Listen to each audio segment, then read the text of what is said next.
ठंड की बारिश जब लगातार कई दिनों तक गिरती है तो वह केवल जमीन को नहीं भिगोती, वह इंसान के धैर्य, उम्मीद और सहन शक्ति को भी परखती है। देवपुर गांव ऐसी ही एक जगह थी। चारों ओर पहाड़, बीच में कुछ कच्चे घर और नीचे बहती एक नदी जो गर्मियों में शांत रहती थी लेकिन ठंड के मौसम में अपने असली रूप में आ जाती थी। बारिश की उस रात जब आसमान से पानी नहीं बल्कि जैसे सालों का बोझ गिर रहा हो, हरिनाथ अपने घर के बाहर खड़ा नदी की आवाज सुन रहा था। छप छप, गरज और दूर कहीं पेड़ों के गिरने की आवाज। हरिनाथ कोई अमीर आदमी नहीं था।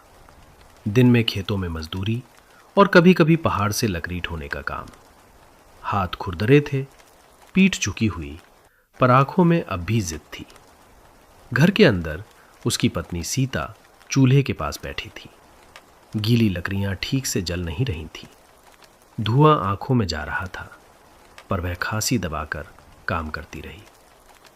कोने में बैठा उनका बेटा मोहन एक पुरानी स्लेट को सूखे कपड़े में लपेट रहा था।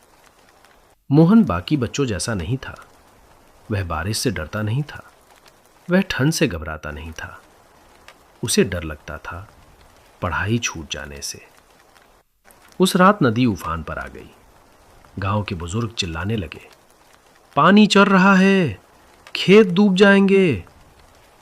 सुबह होने तक आधे खेत बह चुके थे। कच्ची पगडंडी टूट गई थी। स्कूल जाने वाला रास्ता पूरी तरह बंद हो चुका था। मोहन ने पहली बार स्कूल मिस किया।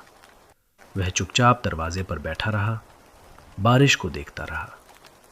सीता ने कहा, बेटा, जब रास्ता बनेगा तब जाना। मोहन ने सिर हिलाया, पर उसी दिन उसके अंदर एक बीज पड़ गया। एक ऐसा बीज जो सालों बाद एक पेड़ बनेगा।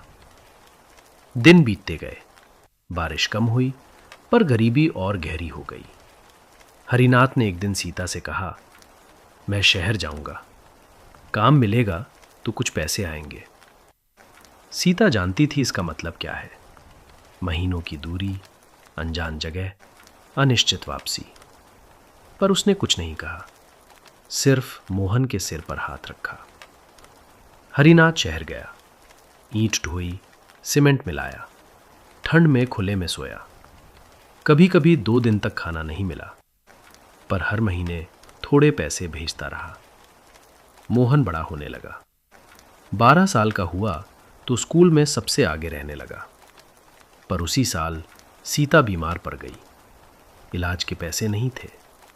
हरिनाथ शहर में फंसा हुआ था। एक ठंडी रात सीता ने मोहन का हाथ पकड़कर कहा, अगर मैं ना रहूं तो पढ़ाई मत छोड़ना। वह रात लंबी थी। सुबह हुई, पर सीता नहीं उठी। मोहन ने उस दिन रोया नहीं। उसने बस आसमान की ओर देखा और कुछ अंदर ही अंदर कठोर हो गया। समय गुजरा। हरिनाथ लौटा, टूटा हुआ, चुप, बूढ़ा। पिता और बेटा एक दूसरे को देखकर समझ गए, अब जिंदगी आसान नहीं होगी। मोहन ने पढ़ाई जारी रखी। दिन में काम, रात में पढ़ाई। ठंड में कांपते हाथों से किताबें पकड़ी। बारिश में भीगते पैरों से स्कूल गया। सालों बाद वह शहर पहुंचा। छात्रवृत्ति के सहारे इंजीनियर बना। पहली नौकरी के पैसे से उसने देवपुर में पक्का स्कूल बनवाया। जब उद्घाटन हुआ, बारिश हो रही थी, पर बच्चे अंदर बैठे थे, सूखे, सुरक्षित। मोहन ने नदी की ओर देखा, मुस्कुराया। उसे सीता की आवाज याद आई और हरिनाथ आज सीधा खड़ा था। कुछ सपने बारिश में जन्म लेते हैं, ठंड में पलते हैं और संघर्ष में बड़े होते हैं। अगर आप आज किसी मुश्किल में हैं तो याद रखिए, यह बस कहानी का बीच का हिस्सा है। अंत अभी बाकी है।